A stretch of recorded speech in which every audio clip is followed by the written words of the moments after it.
Welcome to the Savage Worlds GM podcast. I'm your host, Jared Savage Daddy Gunning.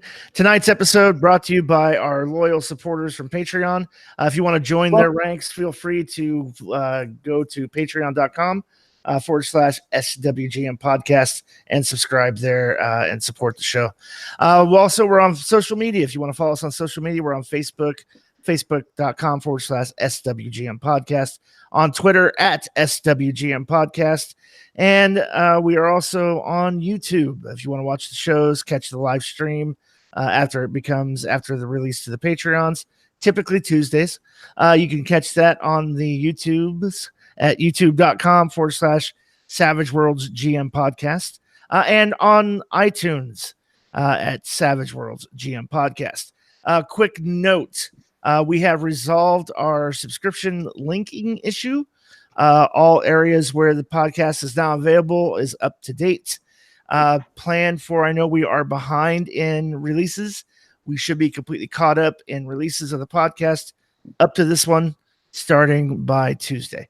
So they're going to start to slowly trickle in, but we have resolved the issue with the feed. It should no longer be a problem. Knock on wood. Excellent. No gremlins. I've done a lot of double checking. The last couple of days, and everything seems to be good on Google Play, Podbean, everywhere else you can get it other than iTunes. With that said, if you're watching the live stream tonight, feel free to join in the chat, participate in the conversation. We do bring those into the show. And lastly, but not leastly, tonight's episode, Machinations. Let's talk about choosing the right mechanic that's already existing in Savage Worlds. How do you apply the right mechanic to your individual games to make them run well and smoothly in Savage Worlds? And here to discuss it, Chris, the Savage Mommy Fox. Hello. And Dave, the Rules Maven Scott. Greetings and salutations. So let's, I'll go ahead and let Dave take the lead in on this because this episode's really inspired by a post that appeared on Facebook today that was rather lengthy. So I guess we'll start the conversation there and use that as the jump off point. Go ahead. Ready, fight. So the I guess the basic intro for this topic is going to be this. We're seeing a lot of questions crop up, and the example from today's post was specifically, how do I run a Medusa in my game? Medusa has this gaze that kills you, but Savage Worlds really doesn't lend itself to a save versus death style mechanic, and save versus death mechanics are bad. That's a lot of conversation we could have just with that, but the bigger topic isn't just, is save versus death bad? How do you run a Gorgon or a Medusa in Savage Worlds? And then it broadens out to, how do I do this thing in my game because there's not a mechanic for it? Or I want to create a mechanic that does this thing, but the thing is always very nebulous. Like, well, how do I run a Medusa? Okay, well, what do you mean by a Medusa? Do you want the classic Medusa from the myth, where as soon as she looks you in the eyes, you're just dead? You're screwed. Or do you want the Medusa from a lot of video games and other RPG properties where each look at Medusa did damage, and like part of your arm would slowly turn to stone, or it would creep up your leg, and then when you got hit enough, your whole body turned to stone, or you might have body parts falling off that turned to stone. Kind of like the grayscale from Game of Thrones. Yeah, grayscale from Game of Thrones. Do you want a Medusa where you can be you can be cured, you can be brought back? We saw the Cyclops in, I believe it was the anime version of Castlevania on Netflix recently, where if you killed the mythical creature before the statue was destroyed, they reverted back to human form. And in fact, even after the statue had been destroyed, they reverted back to chunks of meat. But you have this idea of, you have to determine in your world, what does the thing do? And that seems to be the thing that's missing from all the posts, all the questions about this, is GMs are going into this expecting like a hard and fast petrification does X. When Savage Worlds is built around this idea of, what does your game need petrification to do? And then apply the appropriate mechanic to that by laying trappings over top of it. If you want petrification to slowly eat away at the character, that's wounds trapped as petrification. If you want petrification to slowly sap their spirit until it turns them to stone, then that's fatigue. But if you want petrification to be literally, I look you in the eye and then I have to, and then I die, then that's lethal poison. And there's an immediate vigor check versus incapacitation to see if you survived it. I mean, there are mechanics in Savage Worlds that do these things really well, and I get with new GMs and new players, that's a lot to grok all the different things that the game does. But I think the bigger question isn't how do we do this specific thing? It's how do we defining more what you want it to do as a GM, as a storyteller, as a game designer, before you start looking for a mechanic that fits. Right. So what we're saying too with this is putting a mechanic in front of your design or your idea, your creatures, your monsters in the world is cart in front of horse. It doesn't. It's backward. You need to reverse the thinking. This isn't Savage Worlds. I'm going to say this, and I'm not being derogatory towards D&D. Savage Worlds is not D&D. Savage Worlds is a generic framework that lets you create. It's a toolbox that lets you create your own role-playing game adventure using a standard set of rules that all work well together and are malleable. You're supposed to pick and choose and say, this is how this works. This is how that works. And I think there's this rush, and we see this whenever a new version of Savage Worlds comes out as well. Oh, well, this mechanic doesn't work right. I'm going to fix it without actually playing it for a while or taking the different approach of how do I adapt my creatures to the rule set? How do I make the rules work in my favor based on what I'm trying to create? So let me give an example here of the same thing being a brand new power I'm going to create on the fly, being trapped and used to do different things in different games. And I'm going to start with, I'm creating the power Project Self. And what this power does is it eats up a few power points and it transports the character's mind somewhere else. That's all it does. That's the entirety of the power. The little one paragraph write up, the character's mind is transported elsewhere. What this allows you to then do is I can now do astral projection in a fantasy game where I want the player to be able to go to an astral plane where they can interact with demons or astral beings and have conversations and whatnot, but their body remains in the meat world. I can also then do a altered carbon game where I cast Project Self and take you physically out of your body and download you into a stack in another body on another planet. Now I have just jumped from fantasy to sci-fi with the same power. But the question is, what do I want to accomplish? In the fantasy game, I wanted to give magicians the ability to go outside their body and interact magically with another world and be able to talk to mystical creatures that no one else has access to. I could use that exact same overlay to do, say, hacking in Interface Zero or Shadowrun, where you've got a matrix the character jumps into, where they're not actually there physically, but they're there mentally. But I can also then take the exact same mechanic and use it to literally do a teleport of your consciousness and not the body. And it teleports you across the galaxy to another location because really it does mechanically the same thing. It moves your mind. That's all the power needs to do, but it suddenly can do a wide range of things depending on what the narrative demands of it. And I think what you have to do is you have to take that step back and go, I don't need to look at creating the new power. I need to look at defining what I want it to do. And maybe there's a power that already exists that that's to achieve. Yeah, that's what I was going to say. And a lot of this, you may find that getting that narrative down. Not to repeat what you just said, but that was exactly what was on my mind. Is you get that narrative down, and then you may not need to spend all this time going, oh my God, what does this do? What does this do? What does this do? You just go through the rules and say, oh, look at that. Boom, save yourself a lot of time. But I think like we say this all the time, and I fall into this trap a lot, is that I read what's in the book and I get stuck on, okay, well, that's what it does. And it's some of that think outside the box and look at how things could work differently.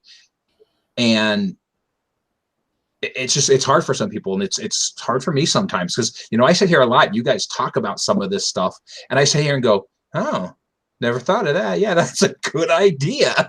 When I talk to other people in the ACES community, the Savage Worlds licensee community, I get a lot of, I'd like to work with you, and then they rattle off some post they put on Google Plus or Facebook where I've done exactly that. I've reverse engineered an existing mechanic to do something they never thought of. And that's the reason I want to work with you. And it's I get that that's unique, but at the same time, it just takes that effort to step back from the question and go, well, what am I actually trying to achieve, rather than trying to dig in. And here's the thing, I couldn't do this very well just a few years ago. It took Clint red-pilling me to how to do this, when I went way deep down a rabbit hole trying to create a mechanic for a Murdoch-style character. And he's like, that's just habit minor. Right. And you give the character the freedom to role play their, yeah. Well, and here's the other thing too. So to add on to what Dave was saying too. So then you're going, okay, well, then what happens when this astrally projected character takes damage? Well, he's basically a ghost.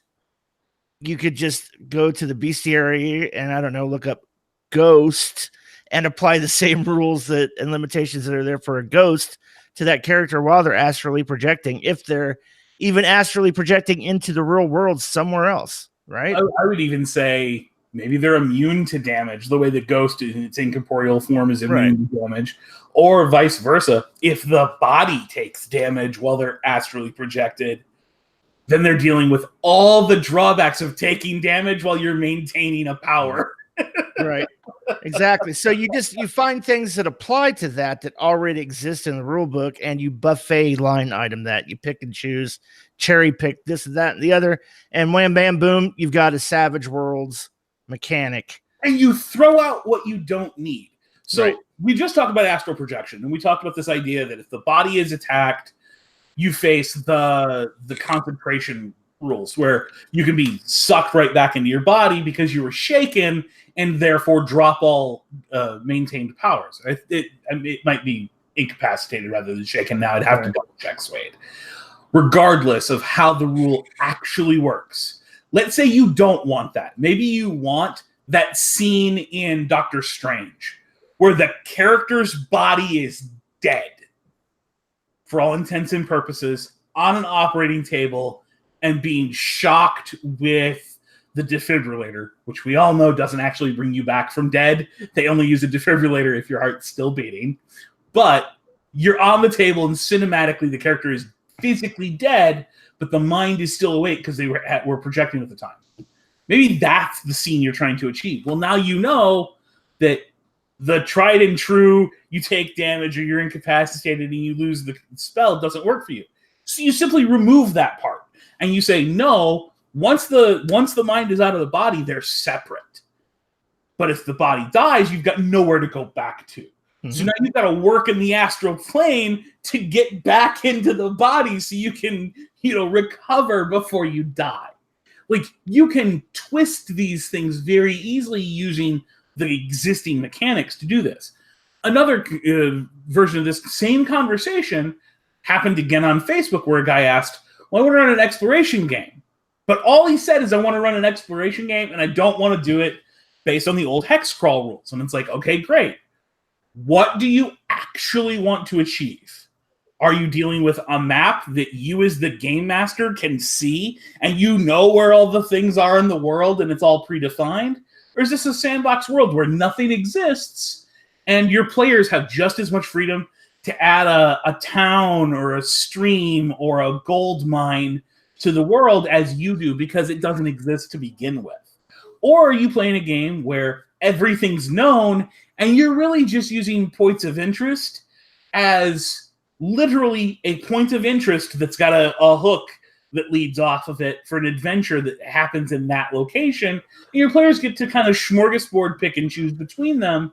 And the exploration is finding out what's really there, despite what the map says is there.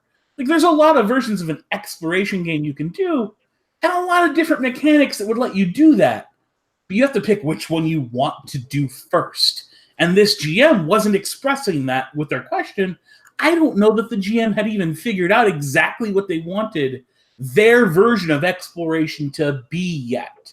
If they wanted it to be, this is uncharted territory, or this is, I know what the world is, but they don't. There's a lot of questions there. They wanted it to be the hex crawl rules without having to use the hex crawl rules.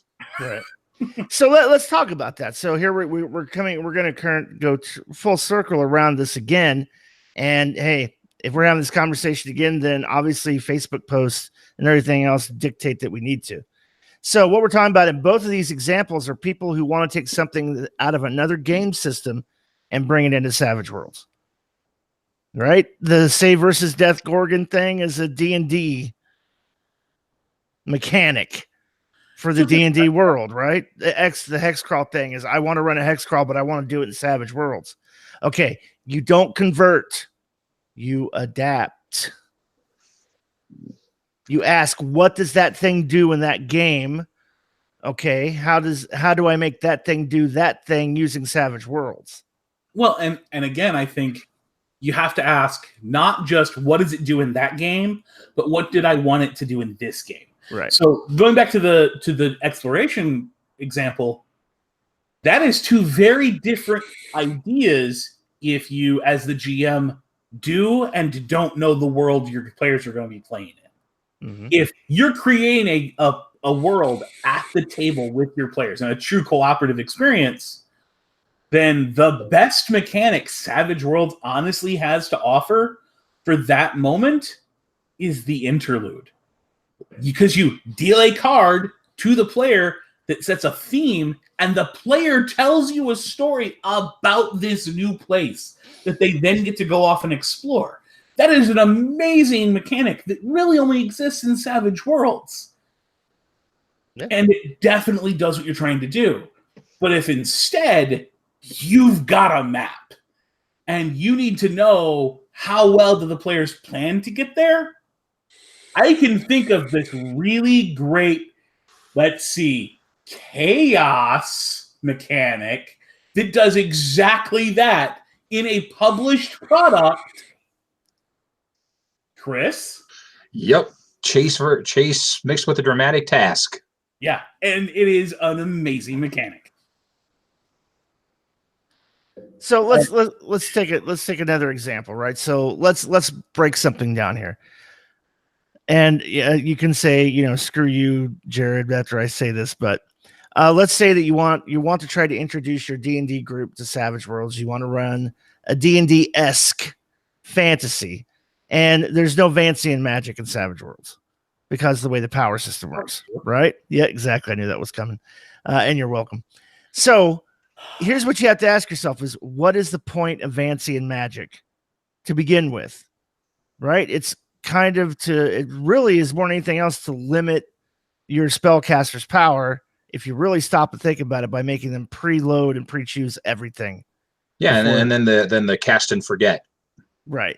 So, and then there's cantrips where they can, these are things that they can cast and they just have permanently remember. They're really low level spells, whatever. So how do you pull that off in Savage Worlds? Well, they have power points. You make them spend them for the entire day up front.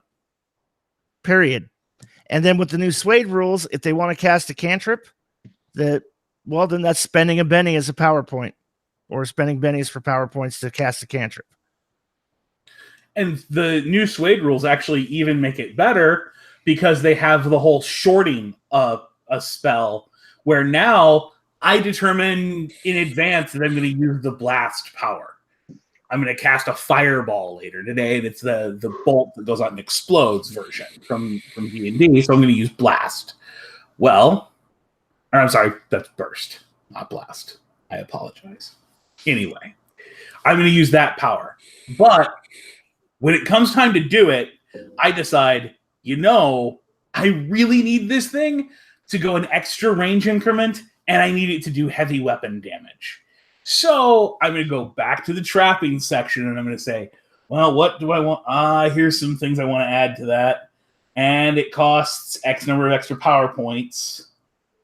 And I can short the spell those power points because I didn't say I was doing that when I first prepared the spell. And okay, here, this is the modifier I now have to make on my roll to cast that power with those modifiers, because they're now power modifiers in Savage World. I can now cast that power with those modifiers at a modified penalty to my dice roll, and still do exactly that without having to worry about, well, did I put 5 points or 4 points aside for that when I planned it out this morning?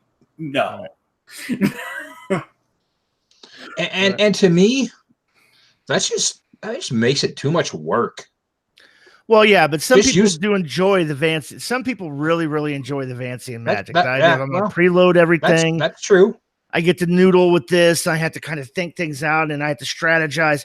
There's some fun to that. Otherwise, people wouldn't play Vancian magic in D&D, right? Things like the new artifice mechanic as well allows me to preload scrolls with spells on them that when I use them are consumed. I mean, that's built right into the way artifice works already. You don't have to do anything special to do that thing again. Mm-hmm.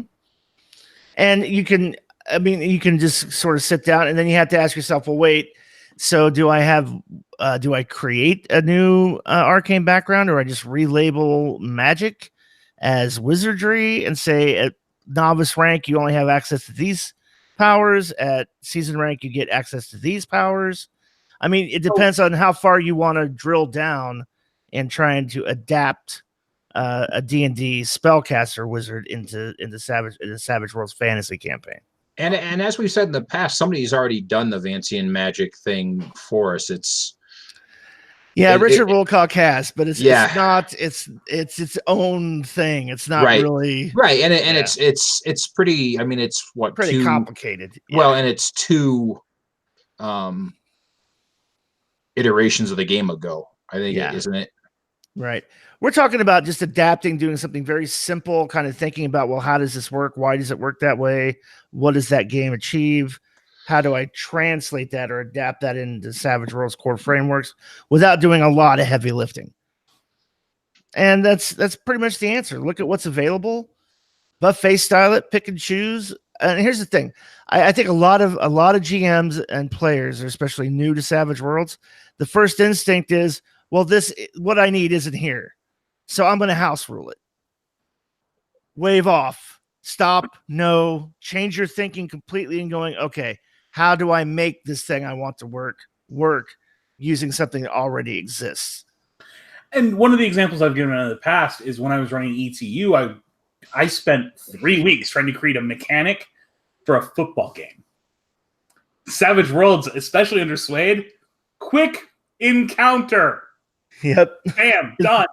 Moving right along. I mean, there's this aspect of it where we get in our head this idea that we're going to do this epic thing. And in all reality, 9 times out of 10, the epic thing is only epic in your head. As a designer, I will tell you, I throw out 90% of everything I create as soon as it's play tested once, because I throw it out there as an idea, and the other guys, Dustin and Jared and Jeff, all say, yeah, we can try that, and then we play test it, and it's utter dog shit. It's not fun. It breaks the game in some variety or fashion. Somebody goes, well, that's all well and good, Dave. You see this semi-shaped hole in the side of it that is when the player does X? And we find out that it just doesn't work. And when that's something that you do on a professional level, you can take a step back and go, well, that means that if you're not a professional and you're not able to take that to the table for playtesting, you're going to have a lot of moments where you come up with this great idea, run it for your players, and no one at the table had fun. And now, instead of it being it's a playtest session that ends up educating you that something's not right, it's an actual session with your players that wasn't fun. You've now wasted a night of gaming. And that's a lot worse than it sounds, because now you've got an entire night that could have been fun. Yeah, Ruben brings up a point that actually I've had a couple people ask me about, and a couple people say they wish there was more of this even in the current rule. So Ruben says, a common thing I hear from less experienced people, devising traps since there is no hand-holding for it. So in Suede, yeah, there's nothing about traps. I know there was some stuff in the Fantasy Companion, I believe, about traps, and I know that a long time ago in Whispers, whatever it was called, it had a trap thing. But really, just sitting here thinking about it and what we've been talking about, so let's take a pit trap. So you have a pit trap, and so first thing you're going to do, make a notice roll. You don't make the notice roll, you don't see the trap. Then the trap gets sprung. Then, it can be a series of rolls. Then you can do an athletics check to see if you manage not to fall in the trap. If you fall in the trap and it's got spikes on the bottom, spikes are going to do, sword damage.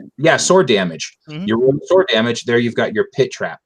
If they need to climb up out of it, well, that's an athletics check. So, for me, for traps, the more I've played Savage Worlds, the more I've thought, well, you use the different skills to simulate that trap, and so you have those mechanics. I think people want to see a pit trap written out, and you have to do X, Y, and Z, or you've got a dart trap. It's the same thing. You make that notice roll, make that athletics to avoid those darts. If you get hit by a poison dart, it's a dart from an arrow or a bolt, and you add the poison to it. There you go. You've got a poison dart trap. See, and I would go exactly the opposite direction in that I don't want a hard and fast, this is what a trap does rule in the book, because let's assume for a moment that the trap is a minor annoyance I've put in the game because the players expect there to be a pit trap. Now it's a simple notice roll and avoid it, or it's a quick encounter. There's a negative that can happen if you fail this, and I have an easy hazard rule for what falling damage is. Maybe I give it a bonus because there's spikes at the bottom. I don't need a lot. I don't have to figure out sword damage or anything like that. I just say you take falling damage +2 because you fell onto spikes. Done. Yep. Quick encounter version already taken care of. Now let's say the trap is a central theme to something happening. They have to cross this chamber. And the only way to get across is to avoid the pit trap. Or to take the damage from the pit trap and climb back out on the other side. And so I tell them, you now have a dramatic task to cross the room. If you fail, you will all take damage from the pit and have to make athletics checks against, and have to make an athletics check to avoid a level of fatigue to climb back out. So you run the dramatic task. It's a notice roll to stop the trap. It's an athletics roll to jump away. Maybe it's a stealth check or a lock-picking check to disarm something. You construct your dramatic task on the fly based on how epic you want the trap to be and the number of rounds you've given them, the number of successes they're required to generate. So you can have that fluctuating level of difficulty with the different versions of dramatic task. And now I've just built a completely different trap mechanic for the same thing, because narratively it does two different things in my game. One is it's literally there as fan service. The other is this is a premier challenge that's a central focus of the night.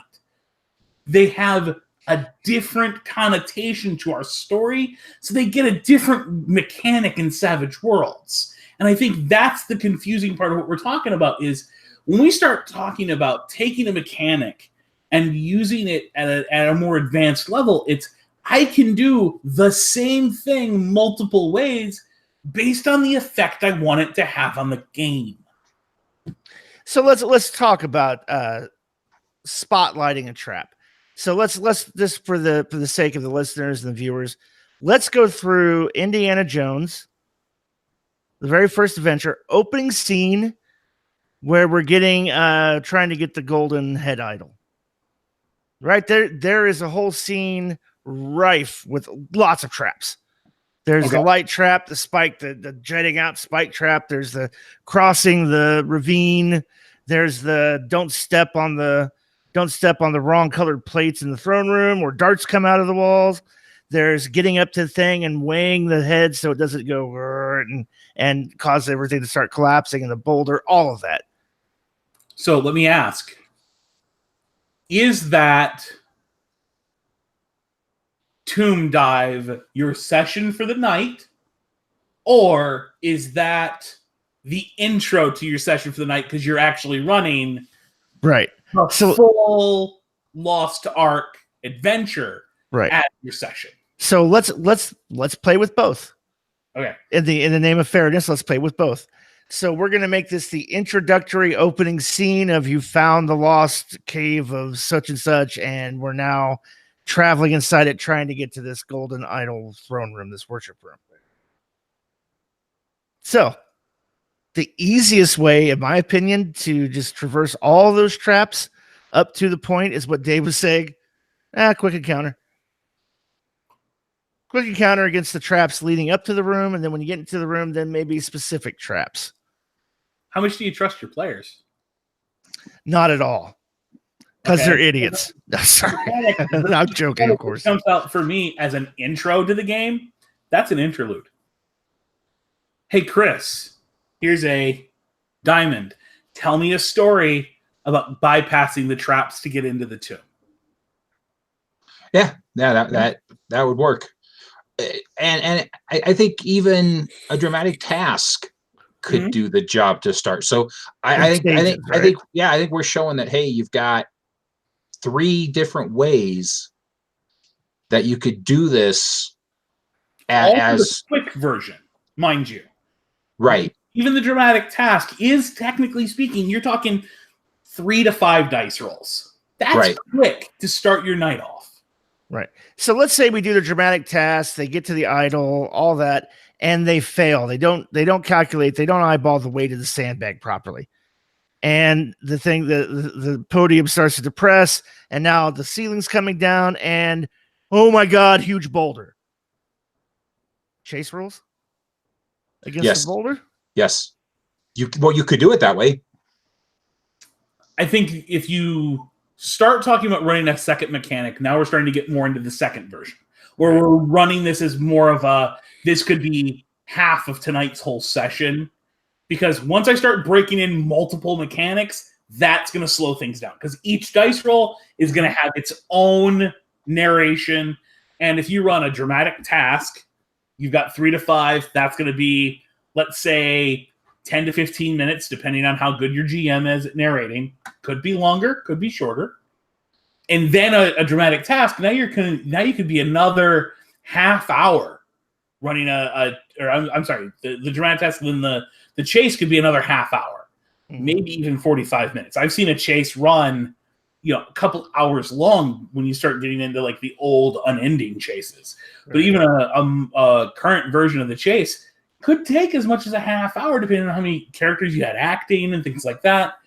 So you're 2 hours into your session on the first 5 minutes of your story. Mm-hmm. So I think that branches into the secondary version. I think, honestly, if the players fail the dramatic task, you narrate them running, falling down, the boulder rolling past them because they're in that little crook off to the corner, and they gain a level of fatigue. Why? Because it costs them fatigue to suddenly act so quickly, to escape all the darts being shot at them and to run away from the boulder, the way we see Indy do at the beginning of the movie. So you could also, hold on 1 second, you could also make that a single athletics roll to avoid any damage from the darts as well while they're running across the room, right? Yeah. I'm just saying, you could throw in, everybody just give me an athletics roll against rough terrain to avoid all the darts, and if you fail, you take a level of fatigue for being hit by darts, or you take a wound. Yeah, you could either do a level of fatigue of bumps and bruises, or you could do the literal, okay, well, you're going to get hit by some darts, and I'm going to roll some damage. I'm going to roll a fistful of damage against your toughness for the darts that have hit you. Mm-hmm. Now, if we start looking at this as a longer mechanic, that's where we can definitely say, well, the first half of it clearly is a dramatic task, and the second half of it maybe is a chase scene. It's a little more difficult to run a chase where the other thing is inanimate. The boulder doesn't take any actions, so it's a little more difficult to run as a believable chase, especially with the current rules. Right. You can do it. I'm not saying you can't. You can narrate that it always takes the specific set of actions that move forward, advance. Right. Yeah, the advance, whatever they call it, I don't remember.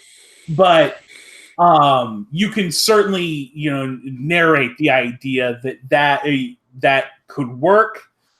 But barring that, I would honestly say that lends itself very well to some of the other mechanics we've talked about kind of ad nauseum lately, whether we're talking the dramatic task, or we're talking social conflict, or we're talking mass battle. Those other sets of rules that give you some take an action and have a risk involved.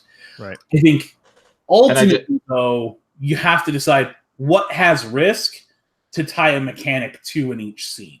Right. And I just looked it up, so because that's how I roll. I have no. It's the change position. Yeah. So it would do its change position. Yeah, just trying to move forward ahead of the players. Yeah. But I kind of see what Dave is saying though too, because then you can't use like the bump mechanic, and there's things that you can't do with because it is an inanimate object. So it would take some work to shoehorn it in. And I think any good GM who sat there could absolutely run it. I just think that when you start talking about using a chase for an inanimate object, there might be some mechanics that do it a little easier. Right. Or it's just a quick encounter, athletics, running. I mean, either way, I'm saying there's just more than one mechanic. So let's talk about how do I build how do you run a puzzle trap in Savage Worlds, where it's a complicated puzzle trap? I would say this: build that puzzle trap as an extra with one wound, and give it an intelligence, a smarts ability, or maybe a spirit ability, and then they make opposed lock picking tests against it, or a thievery test against it, or smarts test to figure it out. And if I'm sorry, go ahead. Well, I was going to say, in regards to that, let's follow the same theme. Let's jump from Indiana Jones and the Ark to Last Crusade, where we have a series of kind of intellect puzzle style traps. Okay. When he goes after the one, and I think probably the best puzzle trap in that is the floor with the different letters. Okay. If you really want a puzzle trap in your game, sit down and hand draw a map that's in little hexagons with letters on it. And then have the players get the clues, because you've just given those to them throughout the game. Remember what we've talked about clues. You always just give them away. And then hand them this and say, where does your character step? And take the mechanics out of it entirely, unless a player says they want their character to do this outside of their capability, and then let them make a research roll based on the clues they have and that little book they got from their father. They make a research roll to figure it out. Some smarts rolls, even Common knowledge rolls. If it, yeah. You can give them the actual puzzle and let them as a player apply their player's skill, as well as give them an option to do a test, to do a skill roll, to do a quick encounter-esque way to bypass that challenge using character skills. Yeah, and I would say make sure to do that, because I could tell you for me, Chris, I'm not a big puzzle person. Mm-hmm. When the puzzle traps come out, I'm like, oh my god, and I'm one of those people who like, all right, I'll do what I can to try to figure it out, but if it goes on too long, I get easily annoyed by them.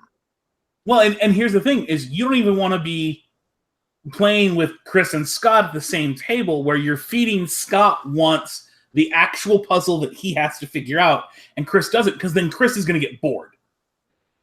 Right. You don't want to bore one player to play to another player's thing. You got to keep it fast, furious, fun. So I'm not saying don't ever throw the map down and let them figure out the puzzle on their own, but I am saying make sure there's a backup of a mechanic that lets them do it too. That way you can do both sides. And the mechanic side of it can quite literally be something you just pull out of your butt. You can decide at the 11th hour when the player says, "Can I do X?" Yes, you can, and here's what I need you to roll. Mm-hmm.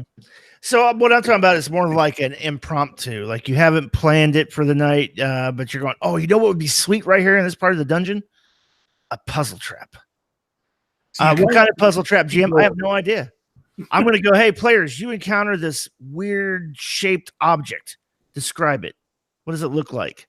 And you basically having them describe the trap, and then you just assign it a taunt, or you build it like you would an extra on the fly, and say it has this intelligence. Make opposed test rolls against it to unlock it, and they just make one roll, and you go, "Great." Or social conflict. Yeah, the straight social conflict mechanic, and maybe it doesn't use social conflict skills, but it uses the framework. Conflict mechanic, because now you've got stats that you assign, and the easy fallback from the GM hangout, all NPCs have a D6 and everything. Mm-hmm. Yep. I did a lot. I did that a few times over the weekend. I was just at a convention last weekend, and I did that more than once. Well, it's the way to go. It just makes things super simple. You don't have to worry about writing anything down. You know everything got a D6. You can easily calculate their parry on it, their toughness, blah, blah, blah, blah, blah, blah, blah. You just know it. So, yeah, I'm just saying there's different ways to kind of do it. If you have a planned trapped base kind of adventure, then you can run it through dramatic tasks with very specific outcomes.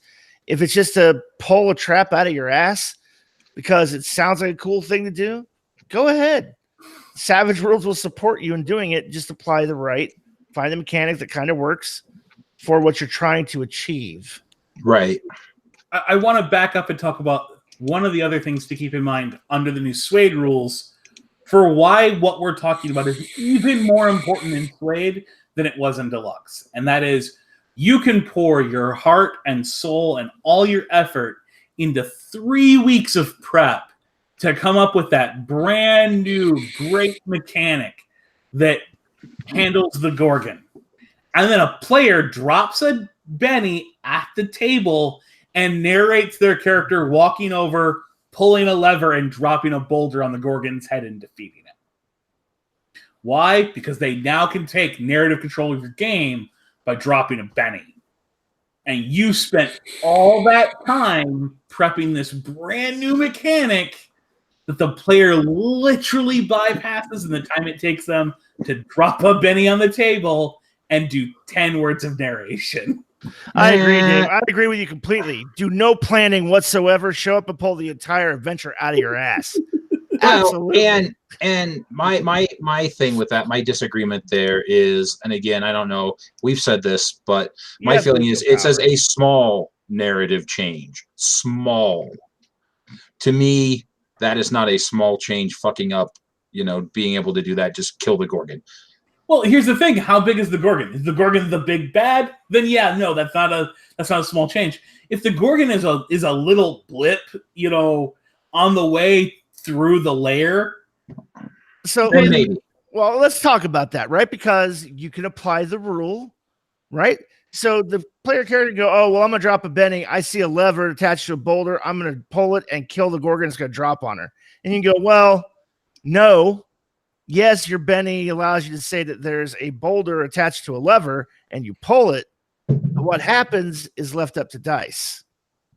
So you don't get to narrate the outcome. You get to take control of the scene and narrate something in there that I haven't narrated already. And I'll let you do that for the Benny. Absolutely, there's a lever with a boulder. It's on the other side of the room. You got to get there, number one. Number two, just because you pull it doesn't mean the Gorgon's dead. She gets a notice roll and an athletics roll to dive out of the way. I mean, Right. You don't have to go, well, screw you, man. That's not the way this works. And you can apply the rule and go, no. And again, this is where you get a lot of variation of how does something that it says in the rule book work at the table.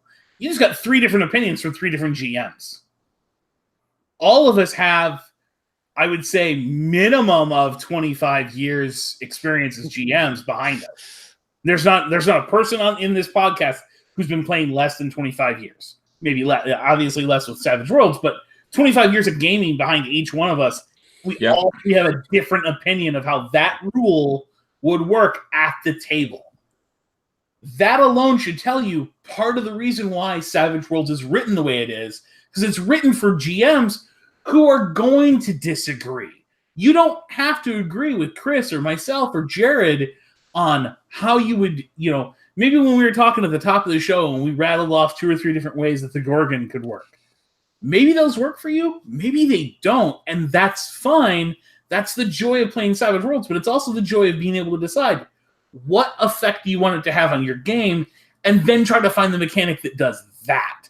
That is the beauty of what we're talking about tonight, is it really does give you the freedom to capture the spirit of what's fun for you and your players, instead of saying, well, this is what's fun for most.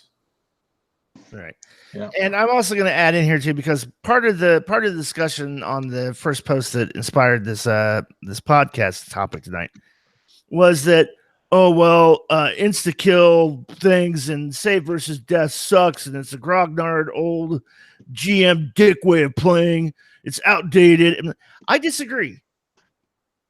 I'm going to disagree. There are risks. If you tell the player characters and as part of the story, and you narrate, and you telegraph that the locals have told you don't go in there. People who go in there don't come back out. They turn into statues or never heard from again because there's a Gorgon down there that looks at you and turns you to stone and you're dead. Don't go in there. And then you go in there. And then the player says he's going to go in there, and then you narrate they're walking past statues that look like adventurers in mid-sword swing. Yeah, you don't get nobody gets to cry foul and go, well, you dick, you killed my character. No, you went into the pit knowing full well what could happen. That's player agency, bitch. You decided to do something with your character despite the risk. You don't necessarily have plot armor unless that's the genre and style of story that you're telling. Then adjust the rules appropriately to where you can, if you kill the Gorgon, everybody's restored. Aslan could show up with his lion breath and breathe on you, and the spell is undone. Whatever. I mean, it depends on how you're playing the game. It depends on how you're running your game and the style that the players have had. Obviously, hopefully, you've had a game 0 session and discussed, hey, there's going to be some lethal insta-kill shit that can happen in this game. Be prepared. And then here's what happens if your character dies. You create a new character with the same number of advances as the old character had, and we find a way to reintroduce them. But understand, there's shit in this game that will kill you dead in an instant. You won't be making an incapacitation roll to see what happens. If X happens and Y then happens, Z is you're dead. Right up another character. And there's nothing wrong with that style of play. X, Y, and dead. Right. And I think there's this whole attitude that I'm seeing in a lot of the new attitude of, well, you can't kill characters. there's risk. With no risk, there's no reward. You can't tell a GM, hey, you can't run a game where you kill characters. I'm not saying being a dick and going, oh, you fall down the stairs and break your neck, your character's dead. I have GM fiat. Ha ha ha ha. I'm not talking about being a dick GM, but there's nothing wrong with setting the stakes very high and telling players, hey, you know what? This is the kind of game we're playing. If you guys don't want to play that kind of game, speak up now and we'll make adjustments. And to be fair, there are varying levels of dead. Remember, Savage Worlds, if you get to that point where you're going to take that last wound or you're going to get that last level of fatigue, the incapacitation rules in this game are super forgiving. Mm-hmm.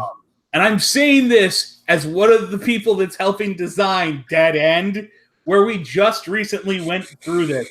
I think it was 6 dice rolls to determine if somebody died or not.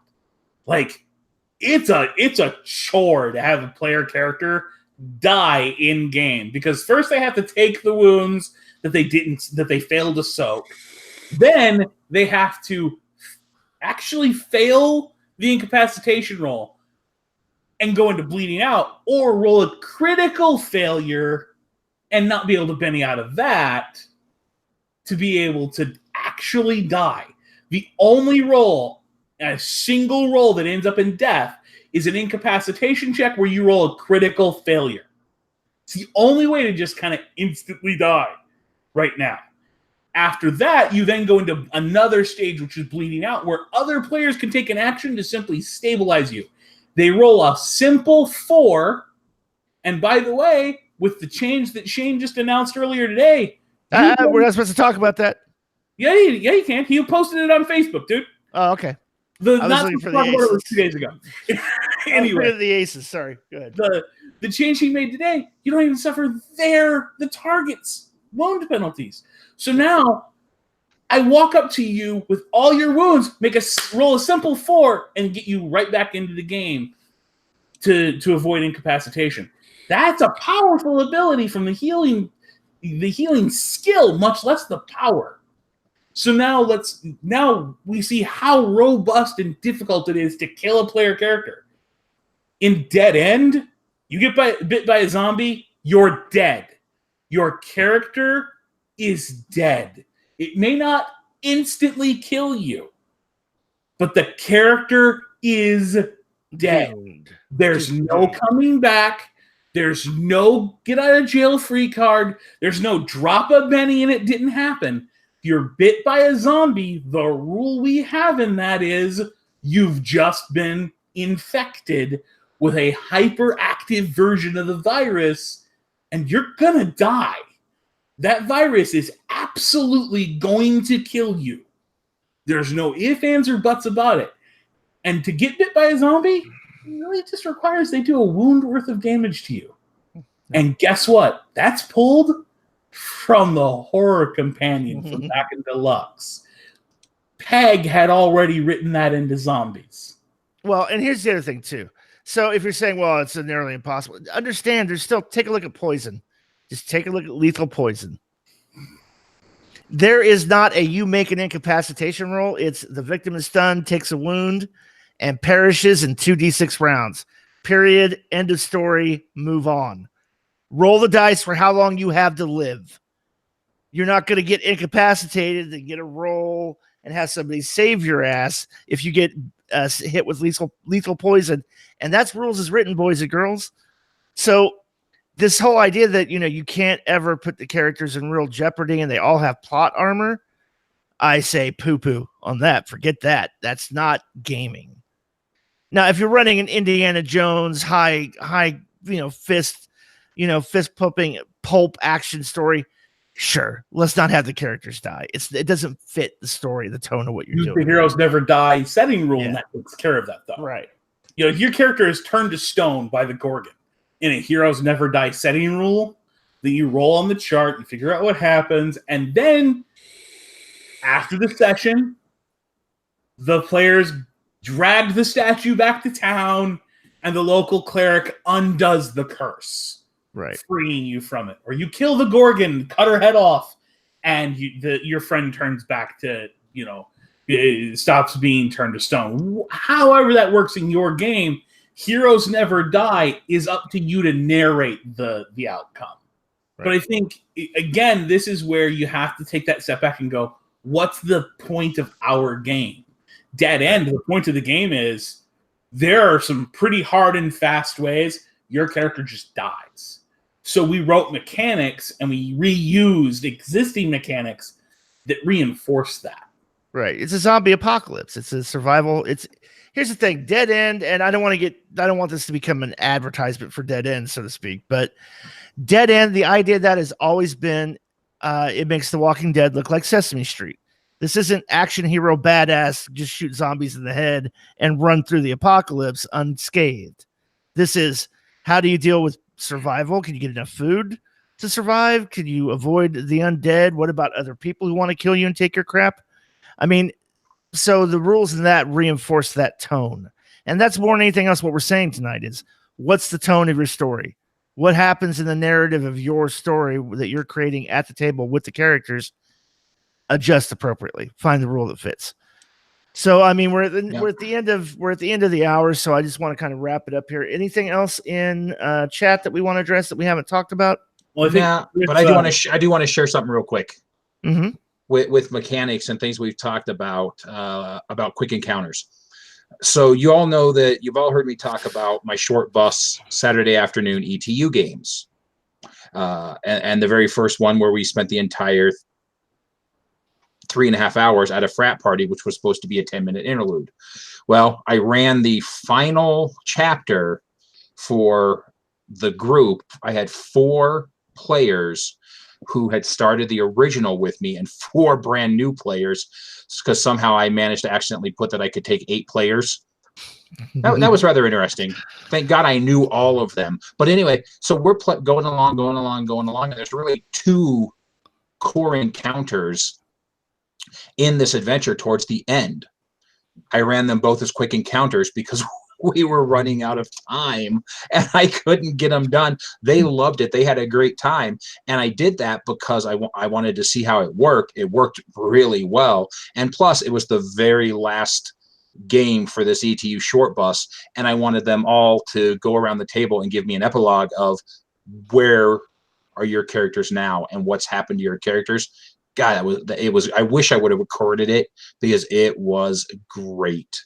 Like an Animal House style. Yeah. Where what happened to your character after this? So quick encounters work, and they were fun, and everybody enjoyed it because they got to do a lot of narrative and tell me exactly what they wanted to do, and then make one roll. Yeah. And if they made it, great. If they didn't, take a wound. Yeah. Just in wrapping up, a final note about Suede. By all means, please don't. Please embrace it instead of looking at it going, "Well, this is worse. This chase rules don't work the way they did, or this edge doesn't." What do you mean? There's no charisma. Just go ahead, drink the Kool-Aid, and play with the rules. Trust me, the water's fine. They're great. The game is much better. And I'm going to quote Eric Lamoureux. I hope I pronounced that correctly. I think I did. Swoosh. That Savage Worlds at Suede compared to Deluxe is not revolutionary. It's more evolutionary. It's a slightly different, more evolved version of Savage Worlds, but it still plays like Savage Worlds. It's Savage Worlds with 10 years of experience behind it. Right. Like I'll be the first to admit, like when I cracked the book and went, whoa, Joker's Wild is now part of core. Oh no, hell no, I don't. Well, I'll embrace that one. That's what everybody loves. Why not? Okay. Oh, but Blood and Guts is also in there as core as well. So okay. I mean, to be fair, and here's the thing you have to understand with what Jared's saying. His visceral reactions to almost everything are on a how does this fit Dead End? Right. Yes, you're looking at it through Dead End goggles. Yeah. And to be fair, Dead End now uses Joker's Wild as part of the core Suede rules, and we've been playing it now for ever since we got our hands on Suede, and it works. It works. I'm still waiting. Horrible for the players when the zombies draw a Joker. There you go. When the zombies get a Joker, they're like, "Oh, you don't get that." Oh no, I get the Benny for drawing the Joker as the GM. I still have to draw the card again because they're slow, so they moved with less than 5. But that Joker popped up, boys and girls. I get that Benny. So here, little tail from the table moment in regards to that. In Suede, when a Joker is played, you get a Benny, regardless of who gets it, including the GM. So in Dead End, when the zombie draws a card, if it's higher than a 5, they have to redraw. So Jared draws a Joker for the zombie, draws a Benny. Draw from the deck and draw until you get a 5. Well, guess what? If you draw one of those other Jokers that's in the deck, you get another Benny, and you keep going. Now I'm going to say this too. So the players we had the other night, when it happened, when they saw me draw the Benny, they're like, "Whoa, no!" And I'm like, "Oh yes. Boys and girls, that's core." The zombie drew a Joker. He doesn't get to keep it, but I sure as shit get the Benny. Look that shit up. Rules is written. Bam. But at any rate, we'll break it down here. So until next time, this is Jared Savage Daddy Gunning for Chris and Dave and absent Dustin, the Savage Zealot, saying keep rolling and stay savage.